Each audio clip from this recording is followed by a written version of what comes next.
Nos mannequins russes conquièrent les cœurs non seulement dans leur propre pays, mais aussi dans le monde entier. Cependant, la réalité est que très souvent, derrière une beauté incroyable et une vie luxueuse, se cachent de grandes difficultés. Aujourd'hui, dans cette vidéo, nous allons analyser ensemble 3 histoires de jeunes femmes russes, de mannequins russes, qui ont été confrontées à la dépression, à la violence sexuelle ou à la trahison de leurs proches. Ruslana Korchunova, une jeune femme connue de millions de personnes grâce à la célèbre publicité du parfum Nina Ricci. Malgré sa jeunesse, sa beauté et une carrière fulgurante, la vie de la jeune femme s'est arrêtée au sommet de sa gloire. Les débats sur les raisons qui l'ont poussée à mettre fin à ses jours ne cessent toujours pas. Le parcours de Ruslana dans le monde de la mode et de la beauté a commencé de manière totalement fortuite et inattendue. Elle est née dans la ville d'Almaty et ne prévoyait pas de faire carrière dans le mannequinat. Une photo de Ruslana en Amazon est tombée par hasard sous les yeux de Davy Jones, une chasseuse de tête de l'agence de mannequins britannique Model Sun. La beauté singulière de la jeune femme que l'on appellera plus tard la réponse russe n'a pas laissé Davy Jones indifférent. Le chemin vers ce contrat n'a pas été facile. La mère de Ruslana était catégoriquement contre. La jeune fille était encore très jeune, et sa mère s'inquiétait simplement pour sa fille et ne voulait pas la laisser partir travailler comme mannequin à l'étranger. Mais finalement, les perspectives qui attendaient Ruslana et l'aspect financier de la question ont convaincu la mère de la laisser partir à l'étranger. Ses débuts à la Fashion Week de New York ont été triomphaux. S'en sont suivis des défilés à Londres, à Paris, à Milan, des séances photos avec des photographes renommés et des contrats avec les plus grandes marques. Clarins, Kenzo, Vera Wang, Dior, Moschino et bien d'autres. Il semblait que ce n'était que le début et qu'il y avait encore tant de choses à venir. Rien ne laissait présager la fin tragique de Ruslana. Les cachets de la jeune femme atteignaient 5 $, qu'elle envoyait à sa famille au Kazakhstan. Le véritable succès est venu avec la publicité du parfum Nina Ricci, qui a rendu Ruslana célèbre bien au-delà du monde de la mode. L'image d'une princesse de conte de fées en robe rose a conquis le cœur des spectateurs. La popularité de Ruslana a également attiré des hommes fortunés. Elle a eu plusieurs histoires d'amour. Après avoir rencontré l'homme d'affaires Alexandre, Ruslana a emménagé chez lui, espérant une relation sérieuse et même faire connaissance avec sa famille. Mais malheureusement, les rêves de Ruslana d'avoir une famille n'étaient pas destinés à se réaliser. Alexandre l'a quittée, ce qui l'a plongée dans une profonde dépression. La jeune femme a beaucoup maigri et a commencé à moins travailler. Après cette histoire avec l'homme d'affaires Alexandre, il y eut encore une autre romance avec le propriétaire d'une concession automobile, connu pour son amour des mannequins, mais elle aussi s'est mal terminée. Malgré son attrait et sa réussite professionnelle, la vie personnelle de Ruslana laissait tout de même à désirer. Et bien sûr, ces ruptures constantes, ces trahisons ont aussi pu jouer un rôle dans le fait que Ruslana ait finalement mis fin à ses jours. Cela fait déjà 16 ans que Ruslana est décédée, mais les débats ne se sont toujours pas apaisés. La raison pour laquelle elle a décidé de se suicider reste inconnue à ce jour. La jeune femme a été retrouvée sous les fenêtres de son appartement à Manhattan. Il ne lui restait alors pratiquement rien avant de fêter ses 21 ans. À l'époque, la police a rapidement classé l'affaire, car tout indiquait qu'il s'agissait simplement d'un suicide ordinaire. Bien sûr, l'intérêt pour toute cette histoire a été ravivé par la publication récente de certains documents. Le premier point que l'on souhaite aborder, c'est l'ombre du Lolita Express et comment cela a influencé la jeune femme.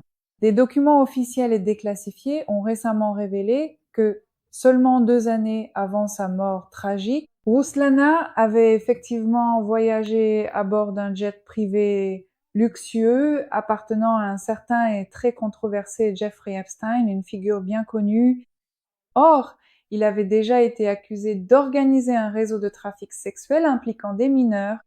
Cet Epstein possédait sa propre île, où il se livrait justement à ses activités. Précisément, toutes ces affaires avec d'autres hommes d'affaires et les avions à bord desquels il y avait presque toujours différents mannequins ou simplement de jolies femmes. Les filles avaient surnommé cela le Lolita Express, et voilà que Ruslana y a passé plusieurs jours. Sur cette île, on ne sait pas exactement ce qu'elle y faisait, mais on peut affirmer avec certitude que ces quelques jours ont pu profondément traumatiser la psyché. Une jeune fille qui venait tout juste de s'échapper d'une ville ordinaire au Kazakhstan, issue d'une famille simple, et qui pouvait tout simplement ne pas être préparée à toutes ces horreurs de la vie mondaine et riche. Très probablement, elle n'était tout simplement pas prête à cette face sombre du monde, de l'argent facile et de la haute couture. La version suivante concerne l'implication d'une secte dans la mort de Ruslana. Cette version est apparue grâce à l'enquête du journaliste Peter Pomerantsev. Dans son livre, il décrit le centre de formation Rosa Mira, dont de nombreuses mannequins étaient clientes, y compris Ruslana et son amie Anastasia Drozdova. Les deux jeunes filles, d'ailleurs, se sont suicidées. On affirme que Rosa Mira utilisait différentes techniques psychologiques très similaires à celles employées par les sectes pour provoquer une dépendance et une soumission chez les gens. Ces formations étaient simplement présentées comme des stages de développement personnel. Mais de nombreux amis et connaissances remarquent qu'après ces stages, aussi bien chez Ruslana que chez son amie Anastasia, elle aussi mannequin, leur comportement changeait, elle devenait plus agressive et plus renfermée. De nombreux experts et spécialistes affirment que, sans aucun doute, de tels cultes destructeurs et nuisibles peuvent considérablement aggraver un état émotionnel déjà fragile et vulnérable. Cependant, l'ancien agent de Korchunova, Vladislav Novgorodtsev, nie l'influence de la Rose du Monde sur sa mort, affirmant que la jeune femme était déjà sujette à la dépression et aux tentatives de suicide. Quoi qu'il en soit, il n'y a pas de réponse précise. Il est possible que la Rose du Monde n'ait été qu'un catalyseur qui a encore aggravé la situation. La troisième hypothèse concerne des difficultés financières. En effet, en plus des difficultés psychologiques, Ruslana a également été confrontée à la dureté du milieu du mannequinat. Elle a découvert que son agence l'a trompée tout simplement et s'appropriait ses cachets. La jeune femme pour elle-même, c'est alors que Ruslana a intenté un procès d'un demi-million de dollars. En réalité, imaginez simplement la situation. Une jeune fille ne part pas seulement dans une ville voisine, mais dans un autre pays. Elle est partie seule en Amérique.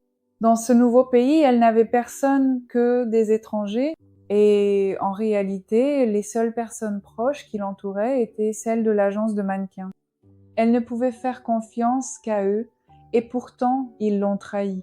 Tant de questions restent sans réponse. Que s'est-il passé avec Ruslana lorsqu'elle est allée sur cette île? A-t-elle été victime de violence? Comment cela l'a-t-il affectée? Est-il vrai que les formations de la Rose du Monde sont une secte et ont un impact très négatif? Sur la psyché, quels étaient les détails de cette histoire d'argent? Peu. Est-ce qu'un jour nous connaîtrons la vérité? Mais pour l'instant, l'histoire de Ruslana nous rappelle que derrière une belle image, derrière les projecteurs et une beauté incroyable, il peut très bien se cacher du désespoir et de la dépression. Regina Zbarska, étoile brillante de la mode soviétique. Elle était l'une des premières mannequins soviétiques à avoir eu la possibilité de conquérir les podiums étrangers. On l'appelait l'arme la plus belle du Kremlin et la Sofia Loren soviétique. Regina Zbarska est devenue un mannequin sur qui l'on tourne des films et autour de qui circulent de véritables légendes. À 17 ans, pleine de rêves, la jeune fille part conquérir Moscou, où elle entre à l'université et rêve d'une carrière au cinéma.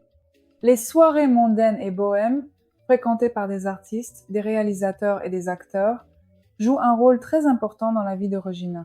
Regina a tout de suite compris que sa beauté et sa jeunesse étaient de puissantes armes et qu'il fallait en tirer parti. Cependant, son attrait ne résidait pas uniquement dans sa beauté.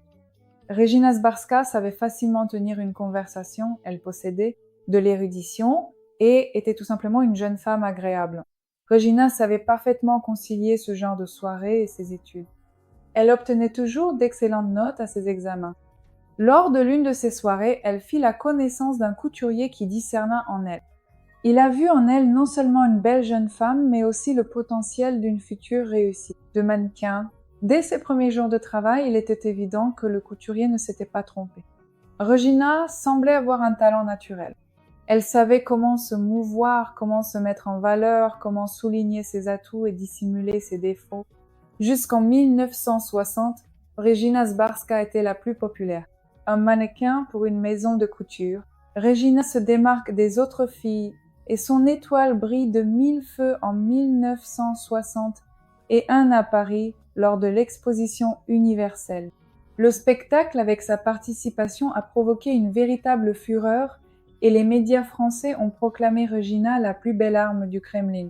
Même Fellini et Fidel ont remarqué sa beauté. Castro, de retour à la maison, Regina était attendue par une nouvelle étape dans la vie. Le fait est que sa beauté a été remarquée non seulement dans le monde de la mode, mais aussi par les autorités elles-mêmes. Regina commence à communiquer avec des politiciens et des hommes d'affaires. Et donc la véritable nature de toutes ces rencontres reste inconnue. Il y avait des rumeurs selon lesquelles il voulait recruter Regina dans les services de renseignement. Mais plus tard, elle a démenti ces rumeurs. Et elle disait qu'elle était trop éprise de liberté pour être une espionne. Mais il faut comprendre que la vérité, nous avons peu de chances de la connaître. Malgré tous les mystères, une vie bohème fleurissait autour d'elle.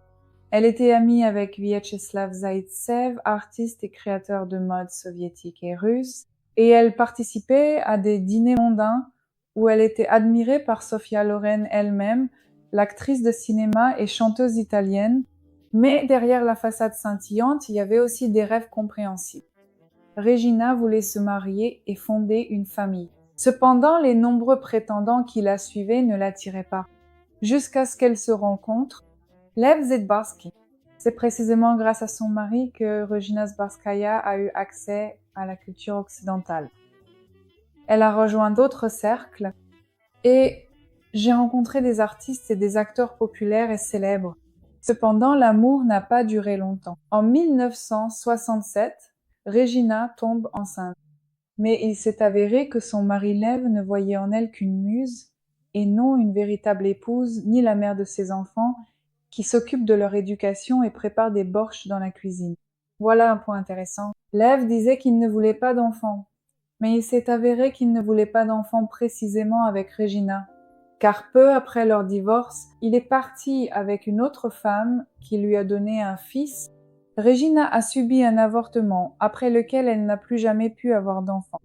En apprenant que son mari, ou plutôt son ex-mari Lev, était parti aux États-Unis, et de surcroît, pour une autre femme, elle n'a tout simplement pas pu ni voulu surmonter cela. C'est alors qu'a eu lieu sa première tentative de perdre la raison.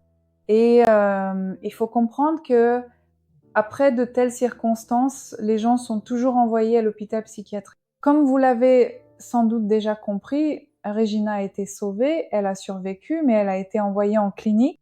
Après avoir suivi un traitement à l'hôpital, Regina en est sortie. Et elle a de nouveau trouvé un emploi dans une maison de couture. Elle a également tenté de reconstruire sa vie personnelle. Regina a rencontré un journaliste yougoslave et ils ont entamé une histoire d'amour passionnée. Mais là encore, le bonheur n'attendait pas Regina. Il s'est avéré que le journaliste l'avait trahi et avait écrit tout un livre qu'il a intitulé « S'ennuyer avec Regina Zbarska ». Je pense que vous devinez bien de quoi. Ce livre parlait. Oui, en plus de toutes sortes de passages érotiques et des préférences du mannequin, le journaliste a également décrit son attitude envers le pouvoir. Plus précisément, il écrivait comment Regina critiquait le pouvoir soviétique. Il a également révélé ce que Regina racontait précisément au sujet des dénonciations au KGB concernant ses collègues.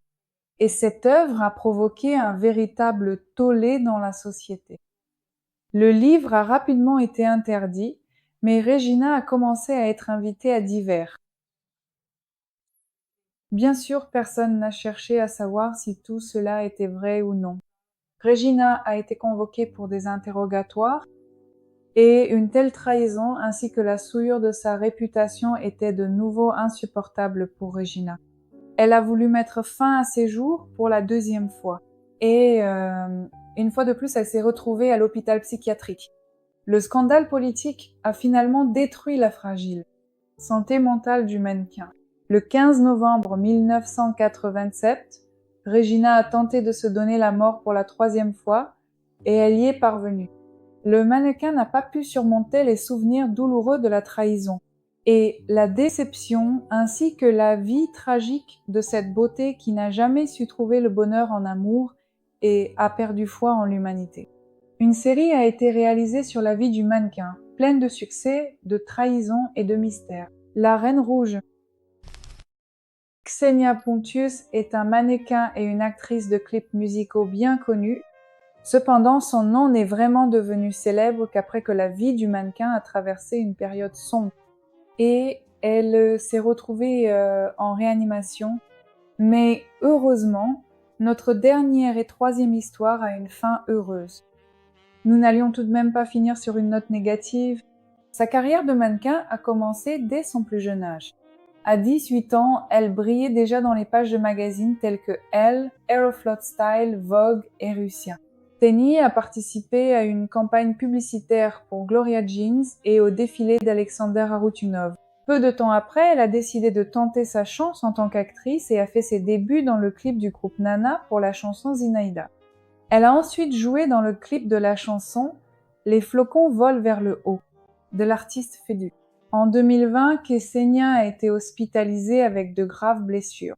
En fait, elle a été retrouvée en vêtements très légers, sans chaussures, sous les fenêtres de l'appartement. Les médecins ont diagnostiqué des fractures du bassin, des contusions aux organes internes et une commotion cérébrale. L'appartement sous les fenêtres duquel elle a été retrouvée appartenait à Andrei Bakov, le fils de l'actrice Anna Mikhalkova, le petit-fils du réalisateur Nikita Mikhalkov. De nombreuses rumeurs circulaient sur les raisons de l'hospitalisation de Ksenia. Ce que l'on savait à 100%, c'est que Ksenia était tombée par la fenêtre. Parmi les causes possibles, on évoquait une chute accidentelle par la fenêtre, ainsi qu'une chute due à l'ivresse.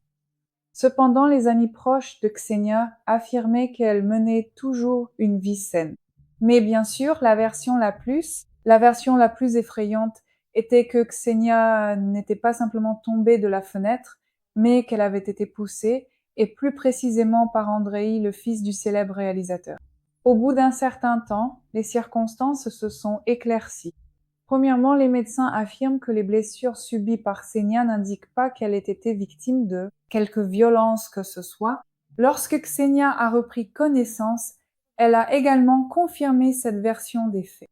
Tout cela est dû à l'imprudence. Ksenia était simplement assise sur le rebord de la fenêtre, la porte ouverte, et elle est tombée accidentellement. Bien sûr, il y a des gens qui doutent de toute cette histoire, qui pensent qu'il est peu probable que Ksenia ait pu tomber de la fenêtre toute seule, mais du moins, c'est la raison officielle et il n'y a pas d'autres informations. Il est peu probable que nous en sachions plus. Grâce à sa bonne condition physique, Ksenia s'est rapidement rétablie. Elle a été autorisée à sortir de l'hôpital après 2 mois et déjà 6 mois plus tard, la jeune femme était de retour au travail. Malgré les cicatrices sur tout le corps, elle a continué à travailler comme mannequin. Vous savez, c'est une motivation supplémentaire pour faire du sport. Si jamais quelque chose arrive, le corps se rétablira rapidement grâce à une bonne condition physique.